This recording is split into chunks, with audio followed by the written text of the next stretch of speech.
আগে একদল দুর্নীতির সাথে জড়িত ছিল, এখন অন্য দল দুর্নীতির সাথে জড়িত, বাট দুর্নীতিটা চলমান আছে। ফলে ওই দুর্নীতিটা আমাদের বন্ধ করতে হবে। ওই যেই সেই জায়গায় আসলে রাজনৈতিক দলগুলার একটা দায়িত্বশীল ভূমিকা আসলে প্রয়োজন, কারণ রাজনৈতিক কর্মীরাই এই ঘটনাগুলোর সাথে জড়িত, দুর্নীতির সাথে।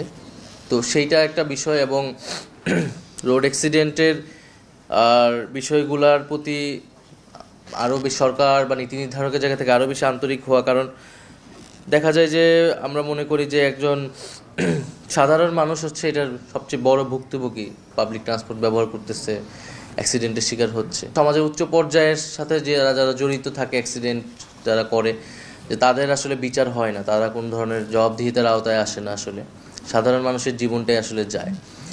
তো এই একটা চিত্র কিন্তু আমাদের সমাজে আছে, এটারও আসলে পরিবর্তন হওয়া দরকার। কারণ এই ঘটনাগুলোর সাথে যারাই জড়িত, যে হচ্ছে নিয়ম নীতি না মেনে হচ্ছে গাড়ি চালাচ্ছে, তো সে যেই হোক না কেন, আসলে তাকে বিচারের আওতায় আনা, জবাবদিহিতার আওতায় আনা, এটাও একটা সমাজে উদাহরণ তৈরি করে আসলে।